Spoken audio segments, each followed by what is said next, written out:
Two. Good morning, afternoon, evening, wherever you are, and welcome to NerdTube. And we have a special announcement for you today.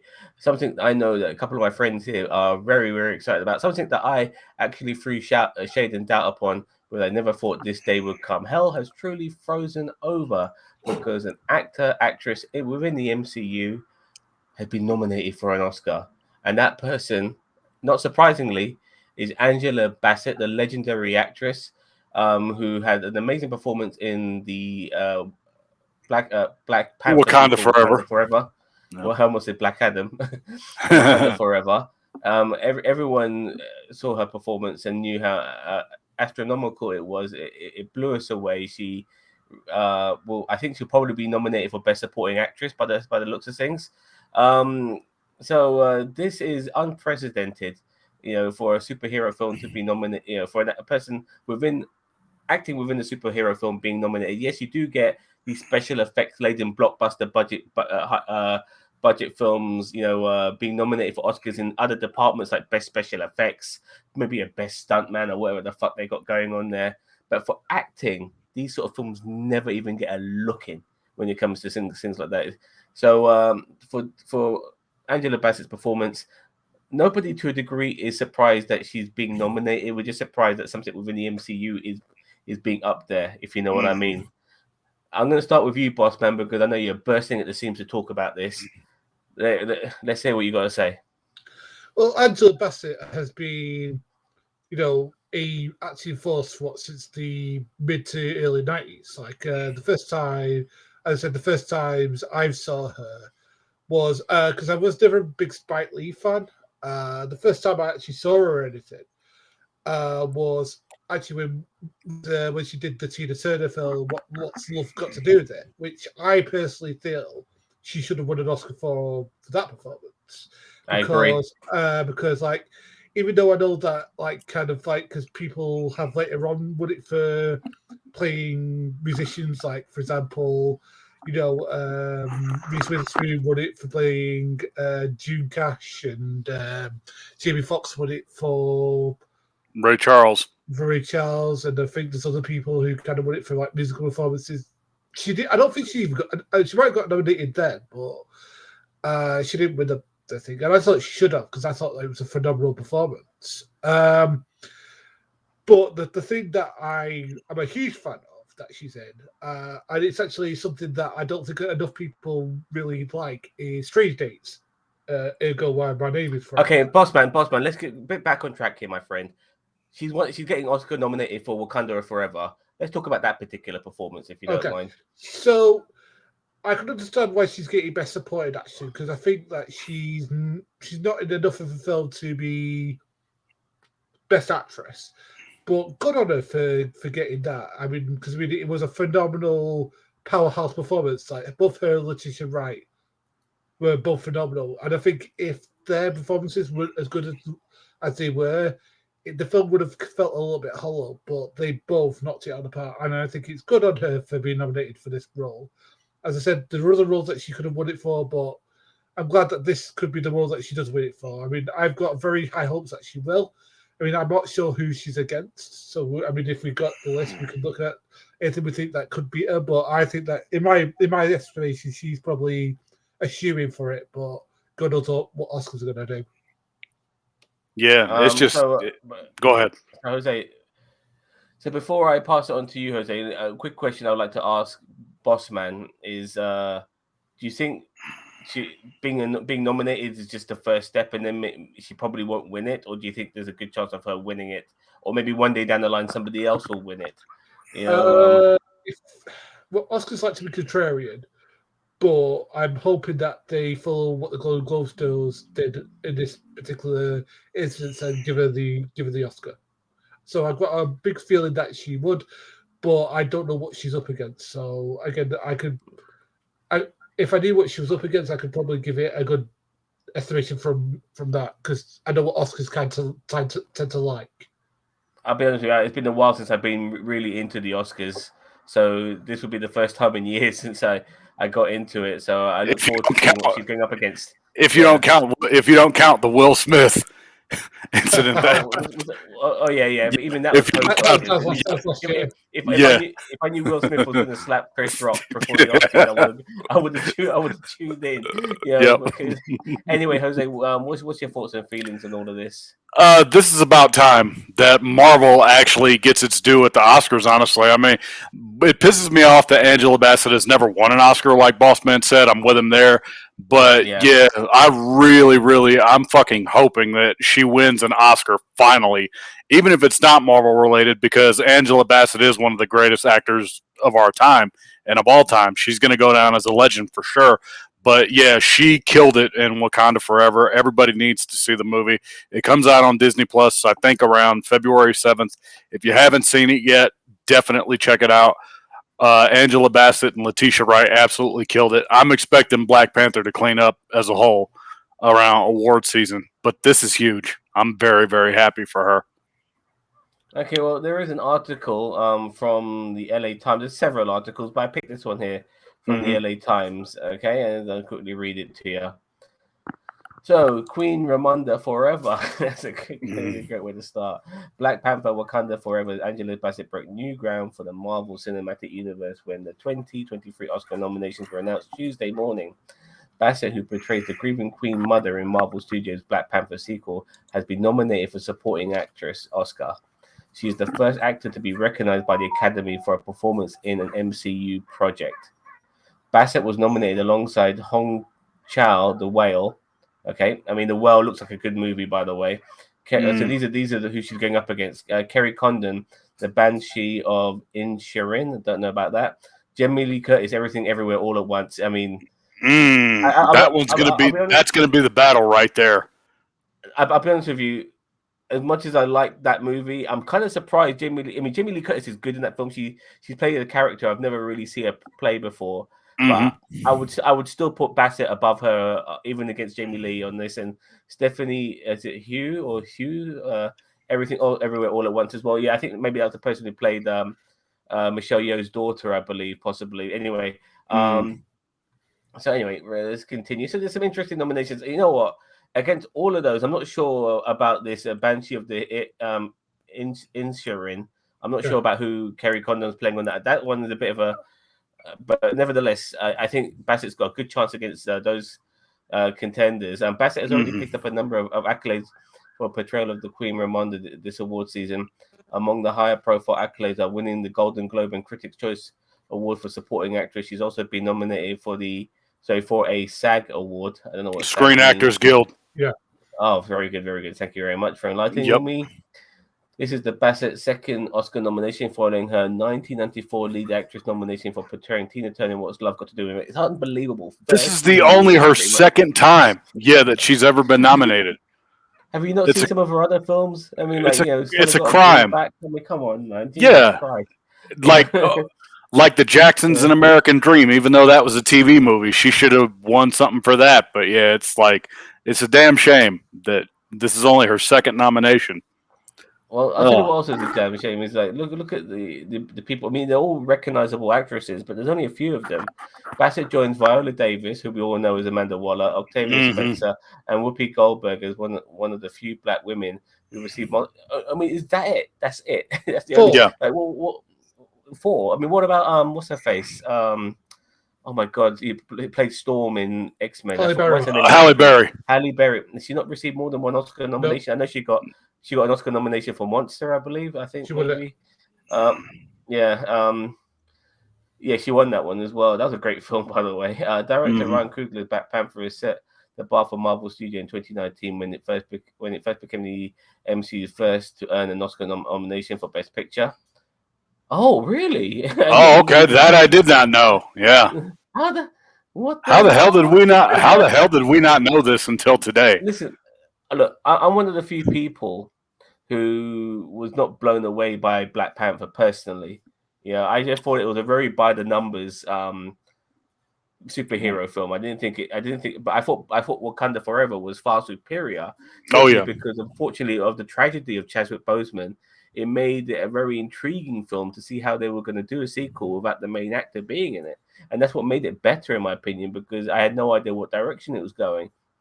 But the first one was very by the numbers, and for it to be actually nominated for an Oscar, kind of surprising, to tell you the truth. I don't think it's Oscar worthy personally, you know what I mean? But anyway, the 2018 film starring the late Chadwick Boseman as King T'Challa was nominated in 7 total Oscar categories and won for costume design. Granted, that's a good one. Production granted. Design, yes, Okay. one. Yeah, and original score, yes, for sure. Yes. These are the only Academy Awards ever won by any Marvel Studio film. Only. Wow. No other films have won, like, something like Endgame for something, hasn't won any sort of Oscar whatsoever, which is surprising. It's crazy. While it's been, or Infinity War, like for special effects or something, Anyway, while it's been rare for comic book superhero films to be recognized in any of the top Oscar categories, let alone win, there's precedent for Joaquin Phoenix won the Academy Award for lead actor in 2020 for his performance as Arthur Fleck in The Joker. In 2009, Phoenix Joker predecessor Heath Ledger won a posthumous supporting actor Oscar for his portrayal of the villain in The Dark Knight. Yeah, but that, I really feel that was more of a gesture, to tell you the truth, because he had passed away. Yeah. The 95th Academy Awards will be held on March the 12th.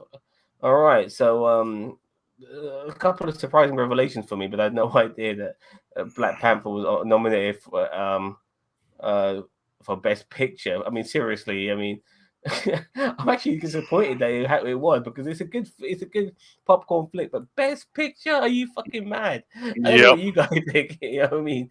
Like, do you think Jose? Do you think it's worthy for Best Picture, but Black Panther the first one? I gotta be honest, man. I'm gonna piss a lot of people off. I thought Black Panther was honestly one of the weaker MCU movies. I mean, it was good, but it wasn't like, I don't understand when it like got critical acclaim. Like, this is one of the greatest movies ever. I'm like, really? I was like, that's what y'all really feel about it? I personally think T'Challa was a terrible good guy in that movie, where he tried to cover up his father's tracks, and he's like, get this motherfucker out of here. I don't know him. And then, if Michael B. Jordan's character turned up and fucked up Wakanda, that'd be one thing. But Killmonger. Killmonger. But it is what it is. But yeah, I thought honestly, Black Panther, the first one, was one of the weaker ones, but they definitely stepped it up in Wakanda Forever. I personally liked Andy Serkis the most in that movie as Ulysses Claw. I thought he was excellent, and funny enough, also oh god, why does the name escape me? The actor who plays the FBI agent, the British actor. What's his face? One from The Hobbit and from Sherlock Holmes. But yeah, I thought the two white actors, and I know this is going to piss a lot of people off, they were probably the two best parts of Black Panther, and they were sidelined pretty much, which is understandable, because it is a film which has kind of changed cultural narratives, and I very much appreciate the fact that it did, because prior to that, like films about African people, they were like just fucking Zulu warriors, and this really fucking changed everything. The innovation, the creations they had, a hidden society, and how far superior they were with their technology. I loved it a lot. It was really great. Gary, do you think best Black Panther being nominated for Best Picture is worthy? Because honestly, I personally don't. I want to say yes, because it's good to see any film with a minority director, with a minority cast, get a Best Picture nod, especially in an unrepresented genre. Even though I'm going to say, just before you catch it, I think I agree with what you and Jose say. Even though I do like Black Panther probably more than you both do, because it's not as good as like Civil War or Captain America: Winter Soldier or Endgame or even like Spider-Man: No Way Home. Those are far superior. But good on Mike Google for getting that done as Best Picture. Good on him. That's what I say. I personally, like, if anything, Wakanda Forever would maybe have a better shout for me than the first Black one. Panther, personally, because as good as it's good to obviously appreciate minority roles. As a minority myself, I wouldn't want a token gesture. I would want it because we earned it, because it's actually really fucking good, regardless of the cast being all black people or whatever. It has to be good first. you know, and then you can appreciate everything else afterwards. Well, I thought Black Panther, the original film, was pretty decent. I mean, is it was the best? No, but it was pretty decent. I thought it was just by the numbers, personally. That's just my opinion. You know, Yeah, it was. I thought it was all right, but it didn't do anything to wow me in retrospect. Like, I'm like, I don't really see why everyone was. I didn't see why everyone was so gaga at the film at the time, and I still don't. I can explain why I really like it, which is that I like the fact that it's got a villain who isn't a total, you know, he's a total like bad guy, but his motivations are total understandable. Mm-hmm. Yeah, and I think that's the same with any really good comic movie. You have to have a villain whose motivations you can sympathize with to a point. And I think that's why I liked. Well, you wanted to start a race war, didn't you? Which is a bit weird. I'm not sure if I can understand him that much, but fair enough. If Cartman was a real character, Cartman would totally be on board with that. That'd be funny as hell, having South Park and Marvel crossover. Cartman would totally be on the bad guy's side, thinking he's for the greater good. But back on track. Back on track with Angela Bassett. I'm hoping this will set a precedent in the future, because honestly, there are performances like, you know, I don't know, like, maybe Robert Downey Jr. was worthy of a Best Actor nomination for Endgame. You know,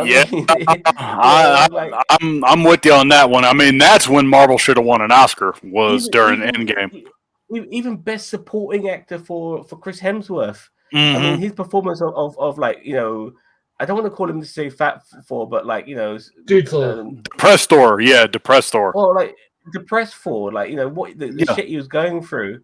Like, there was moments in Avengers Infinity War where he was able to portray like sadness, and it almost became almost comical, like when you're talking to Rocket about losing all his family members and stuff like that. There's a seriously deep emotion there, and the fact that he kind of got his mojo back after meeting his mum in Endgame and stuff, like all the shit he went through, you know, like when he met him in Norway, he's just trying to put a big smile on his face while he's really super depressed, and Hulk can see right through that, you know, and all of that, you know, like, and the performances.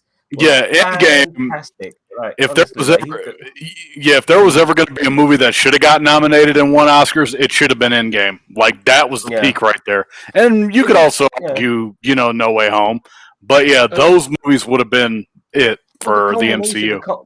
The culmination of 22, 23 films, you know, to make such a great film, which has links to all of those movies to a degree, you know, not considerably all of those films, but enough, that, you know, the elements of those films all in that final film, and to make it enjoyable, payoffs, everything, you know what I mean? And there was hardly any action in the movie, to tell you the truth. Yeah, not really until the end. Not really until you get to like almost the very, very end. Exactly. As I said, I don't know. I mean, me personally, I would rather, like, you know, Winter Soldier or Civil War. But if MJ got it, okay, it'd be like kind of like when Return of the King got it for the Lord of the Rings. It'd be like, okay. Return of the King, that was a surprising one, to tell you the truth. Return of the King getting it, because it is, you know, it is part of that blockbuster films. And look, for some reason, Oscar films usually tend to be given to art house movies, which is okay for me, because there's a lot of great art house pictures out there as well. But we have to acknowledge, you know, films that are well made that are not necessarily art house. And just come to think of it, thinking about Endgame again, that it wasn't nominated, it's a tragedy. It's a travesty. Even, you know what I mean? It really is. I mean, for what it's worth, that movie, and not to give maybe a best actor nomination to Robert Downey Jr., best supporting actor to Chris Hemsworth. You know what I mean? For sure. You know, great performances all around. You know, even someone like Josh Brolin for his performances. Thanos in Infinity War. Like, there needs to be something there for somebody wearing a mocap suit and all of that to give that level of performance. You know. But I mean, and also another thing that I think we need to think about is that Angela Bassett is, if she wins, will only be, I think like the sixth person, woman of color, who's won an Oscar. Because I mean, if you think about it, it's not been a lot considering like their time doing like. I mean, and the thing is that it's rather shocking, to be honest with you, that because we've got an Oscar that's probably like, what's it, like 83 or something like that, 84, 95. 95. It's the 95th. Yeah. All right, so there's only been like 5 or 6 people of minority women who've won it. Mm-hmm. I mean, we've got Holly Berry, we've got Octavia Whoopi Spencer, Goldberg, Octavia. Yeah. And for me, it's the Viola fact, Davis. and for me, it's the fact that she still ain't won an Oscar, man. I mean, she's played Tina Turner's mom, Michael Jackson's mom. She's played so many iconic roles. I'm like, man, but to put it over the top with it being like a Marvel thing, I'd be like, man, that'd be so cool to see her finally get her first Oscar win, but as a Marvel character too. That would just be amazing. Right. Jose, I'm going to go back because me and Paddy actually agree with this. Mm. Do you think if they could go back and recast the X-Men, she would make a great Storm? Mm. Oh yeah. Oh yeah. Because me and Paddy really agree with this because I think they missed a trick. And they also missed a trick and not casting Ray Fiennes as Lady Gambit, which I also agree with Paddy about. I think because she was just a little bit. I mean, she's 64 now. She would have still been in her 40s. You know, if she played. She would have made it work. She would have made it work. Yeah, but the fact is that, you know, like with the amount of X-Men movies we got, you know, over the years, I mean, Hugh Jackman just about made it work, you know, to try to look as young as he could do. You know, even though you could see the actual aging in his face at times when you look at the more modern Wolverine X-Men films compared to the ones of the past. But yeah, I mean, yeah, I don't see why not. I mean, if they made the X-Men films a bit earlier than what they did, she would have definitely made it work. She's a great actress, and she looks fantastic. She still looks fantastic right now. I mean, she found she's one of those. She and William Shatner, I swear to God, have the fountain of youth. They found it, and it's like, yeah, because William Shatner's in his 90s, and he looks like he's only just crossed like into his 60s or 70s. I'm like, dude, that is crazy. Because he was like 50 odd when he played with his Roughly Candid. That was 40 years ago. Mm-hmm. It's like those two have found the fountain of youth somehow. I don't know how they have, but they have.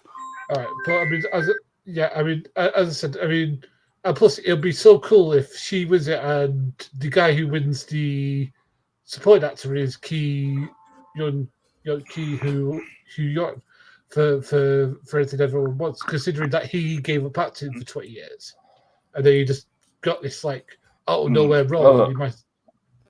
Mate, I'm still hoping that we see him in Indiana Jones 5 as Short Round. So do I. You know what I mean?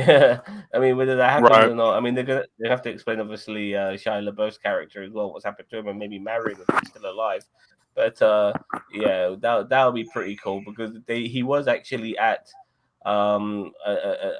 a Comic-Con or something like that, and he bumped into Harrison Ford, and they had a picture taken together. I'm not even sure if Harrison Ford recognized him as an older man now. You know what I mean? You know, he looks nothing remotely. He looks nothing remotely like the Short Round Data character he played in Goonies and Temple of Doom. So, yeah.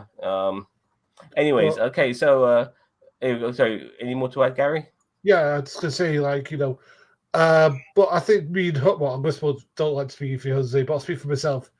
If Oscars do the thing of when they do a bit and switch and give it to like Jamie Lee Curtis, I'm going to be pissed. I'm going to be no, and it's nothing against Jamie Lee Curtis. She's a fantastic actress. It's nothing against anyone else who's been nominated. This just feels like this is something that she's earned. Has she ever won an Oscar, by the way? Jamie Lee Curtis? I don't know if she ever did. I don't think but so. All I'm going to say before we go is if there was ever a time to have Angela Bassett win an Oscar, it's now. It's kind of a now or never scenario. She has to win one now. I don't think there will be any role that'll be better than this role for her winning an Oscar. Okay, so I think she might have won an Oscar, Academy Awards. Yeah, let me see. She's a winner in 2019 for Best Actress in Halloween. Okay, yeah. Sorry, no. That's a different award ceremony. Sorry, I apologize. I'm misunderstanding this site. Where's Oscar? Does he not have Oscar here? Oh, the Academy Awards, weren't it? Yeah, it's the Academy Awards. Oh, this is her first nomination too. Yeah, this is her first nomination. She wow. wasn't nominated for anything Okay, well, okay, I'll let Jamie Lee Curtis slide because I like her. So if her or Angela win, I'm happy. But I really want Angela more so than anybody to win. Like, she was one. She's won a BAFTA award, which is like a British Oscar for Trading Places in 1984. And Trading Places is one of my favorite. It's one of my favorite films of all. Let alone it's a great comedy. It's one of my but it's one of your favorite all-time movies. Yeah. I mean, she was nominated for True Lies in 2015. I love that movie. You know what I mean? In 2015, she was nominated. True Lies came out in 1994. That's almost like 30 years ago. She was fucking amazing in that movie, man. God, we're old. Yeah, so we are getting old, kids. Yeah, exactly. So it's unfortunate that you can only have one winner, especially when you got two legendary actresses up for award. But yeah, I really feel like it doesn't matter what the genre of film is if the performance is good and it adds gravitas to the movie, which is what Angela Bassett's performance did in Wakanda Forever. Then it has to win an Oscar. I think personally she's favorite to win it. I could be wrong. Yeah. But from what I see so far, she looks like she's odds-on favorite. Personally, you know what I mean? Yeah. Let's hope. And I've seen Everything Everywhere All at Once, and I did enjoy that movie. But regardless, and the performances were really good in that movie. But I do think, and it's a bit of an art house film as well. So maybe that's what's happening. Angela, maybe it's happening. Jamie Lee Curtis. I don't know. Anyway, great stuff, fellas. It's good to talk about something like this. It's good to see that films that we enjoy watching getting their due, so to speak. Nothing snobbish. Nothing. Don't turn up your nose to comic book films. Joaquin Phoenix has won an Oscar for Joker. Yeah, don't knock it till you watch it. Don't knock it till you watch it. That's what I'm going to tell you. Yeah, exactly. Yeah, these performance. I mean, his performance. By the way, he deserved it. He deserved it. By the way, without that, he absolutely deserves it. Superb performance. So yeah, the thing that I've actually not seen yet has been The Whale. I've not seen that yet. Well, personally, I'll be shocked if Brendan Fraser doesn't win Best Actor. Just looking at his performance alone from the trailers, he looked like when I saw the trailer for King Richard with Will Smith, I thought to myself, this guy should win an Oscar just from the trailer alone. I mean, Will Smith's performance, he looked so amazing playing the Williams sisters' father. It was fantastic. Anyway, good stuff here. I can't wait to watch the Oscars now. I'm kind of excited about it, and I haven't been excited about the Oscars for a long time. I wish I knew Will Smith was about to slap Chris Rock, as I said earlier. I would have watched it. Because that was the most excited I've been for the Oscars in years, and then they banned him for 10 years. So he won't be winning shit for the next decade. Because they'll be You know what? I've had a chance to think about this now. Because back then I thought to myself, you know what? He had every right to defend his wife's honor and stuff like that. But come to think of it now, if you can't let a comedian take the piss out of you, then you shouldn't be in the fucking same room as them. It might not be necessarily nice what he says, but you can't go up and slap somebody in the face. You can't do that, Will Smith, and I think he justly deserved. Yeah, his ban is worth it. Times, but I flip flop on this a couple of times. I was on Smith's side at one particular point, but now I'm not. Yeah, I mean, well, in my book, they were both wrong because Chris Rock was wrong because she's got alopecia over her ears, and so she can't help the fact that she's bloody bald. But Will Smith could have done something better. He could have actually, what's the word? He could have gone up there when he did his speech and kind of like to Chris Rock saying, I've said this word, blah, blah, blah. And he could have said, Chris Rock, the joke you just told about my wife, totally inappropriate. You're demeaning for the fact that she's got a disease, and this disease is done by this. He could have seen Chris Rock use the platform to actually benefit people with alopecia. Yeah, I totally agree, actually, boss man. I 100% agree. If he, unfortunately, he never had a chance to think about it, did he? Because what people are saying is that he was laughing his ass off, and then he sees Jada's face, and she's not impressed, and then you think, oh boy, I've been given the marching orders to go there and slap the shit out of Chris Rock. Yep. You know what I mean? And you know, Will Smith, you know, he's a physically tough guy. Like the guy works out a lot. Like he's been. And plus, he's a, height wise, I mean, yeah. Chris Rock's what 5'9", and Yeah. Yeah, he's about Mm-hmm. And Will Smith is what 6 foot something. 6'4", I think. You know, he's about my height. And like, yeah, and like him slapping someone like Chris Rock is like, you know, the slap contests and stuff like that. He could have knocked him out. He could have knocked him out. You know what I mean? You know, so yeah, and you know, and comedians shouldn't be intimidated from doing their act because somebody's going to harm them. You know what I mean? Mm-hmm. So yeah, fair enough. All right, so yeah, Oscars, March the something or other. Let me just March 12th, I think. Yeah, March the 12th.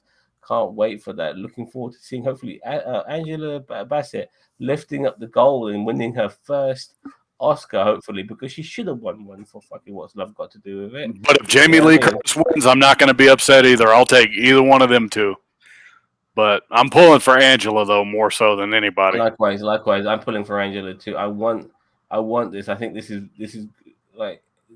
good for the Oscars. This is good for comic book movies. You know that people are giving this level of performances. So let's keep our fingers crossed.